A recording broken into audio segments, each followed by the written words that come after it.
Now read along with the directions for Part C in your textbook as they are read to you on the tape. Part C. Directions. This part of the test consists of several talks, each given by a single speaker. After each of these talks, there are a number of questions. You will hear each talk and question only once, and the questions are not written out. When you have heard each question, read the 4 answer choices and select the one, A, B, C, or D, that best answers the question based on what is directly stated or on what can be inferred. Then fill in the space on your answer sheet that matches the letter of the answer that you have selected. Here is an example. You will hear, "Students, this evening we'll have a chance to observe a phenomenon that we've discussed several times in class. Tonight there will be a lunar eclipse. As we've said, when an eclipse of the moon occurs, the Earth passes between the sun and the moon. Therefore, the shadow of the Earth moves across the surface of the moon and obscures it. Because you won't be looking at the sun, it is not necessary to use the special lenses and filters that you need when observing a solar eclipse. You can observe a lunar eclipse with your unaided eye or with a telescope and photograph it with an ordinary camera. So if the weather's not cloudy tonight, go out and take a look at this eclipse of the moon. I'm sure you'll find it interesting." Now, here is a sample question. You will hear, "In what course is this lecture probably being given?" You will read, A. Philosophy, B. Meteorology, C. Astronomy, D. Photography. The lecture concerns a lunar eclipse, a topic that would typically be discussed in an astronomy class. The choice that best answers the question, "In what course is this lecture probably being given?" is C. Astronomy. You should fill in C on your answer sheet. Here is another sample question. You will hear, according to the speaker, which of the following occurs during a lunar eclipse? You will read, A. The Earth's shadow moves across the moon. B. Clouds block the view of the moon. C. The moon moves between the Earth and the sun. D. The sun can be observed without special equipment. From the lecture, you learned that a lunar eclipse occurs when the Earth moves between the sun and the moon, and the shadow of the Earth passes across the moon. The choice that best answers the question, according to the speaker, which of the following occurs during a lunar eclipse, is A. The Earth's shadow moves across the moon.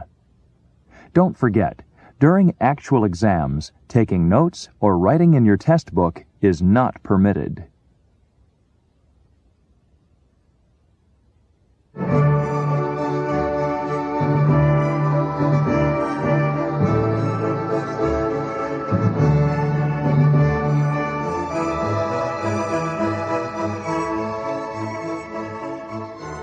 Now let's begin Part C with the first talk. Questions 38 to 42.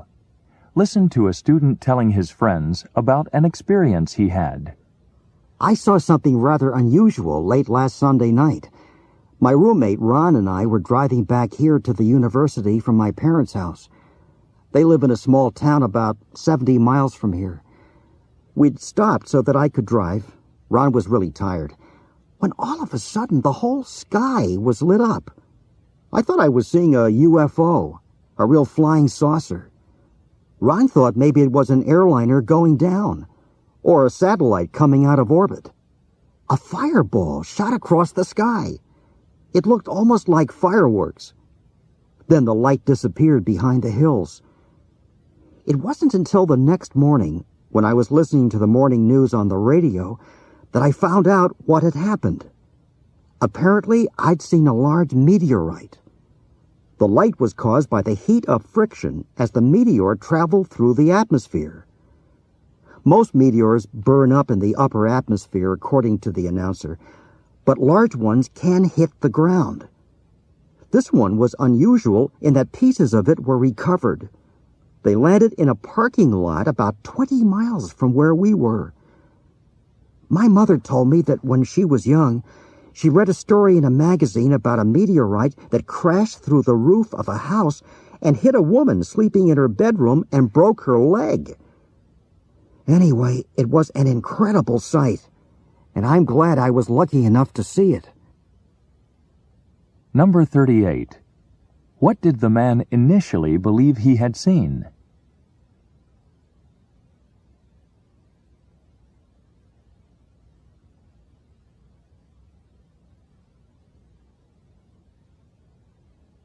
Number 39. Why had the man stopped the car?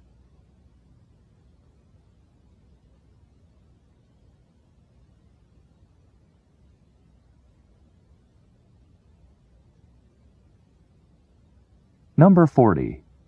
How did the man learn what he had actually seen?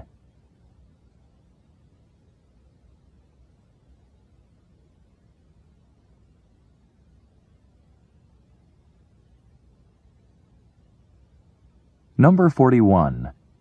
What happened to the meteor that the man had seen?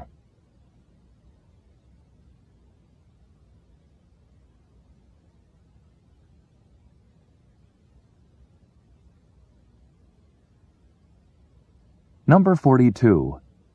How did the man feel about what he had seen?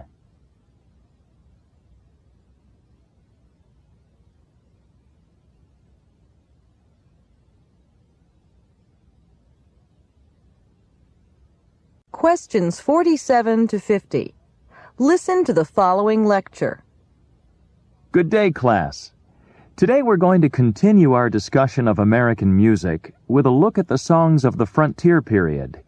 Nearly everyone who went west, the mountaineers, the miners, the river raftsmen, the railroad workers, had songs to accompany their work.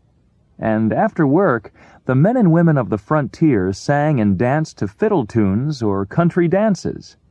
Some of these songs were new versions of old songs from Europe, while some were completely new. Some of the most popular of these songs were later used as theme songs for political campaigns.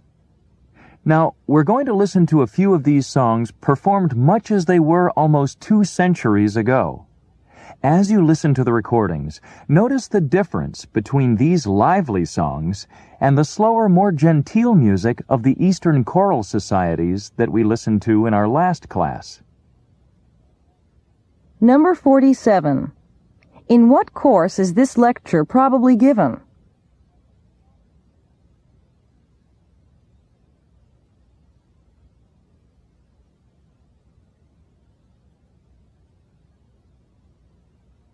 Number 48. What can be inferred about the songs of the frontier?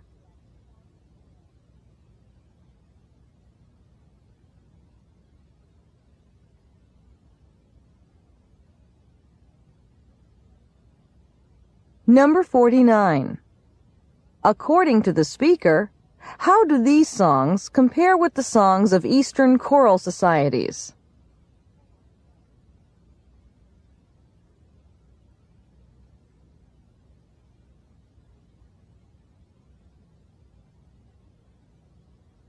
Number 50.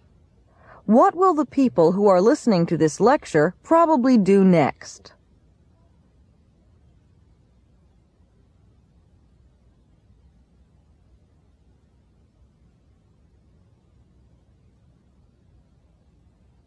This is the end of the sample listening comprehension test.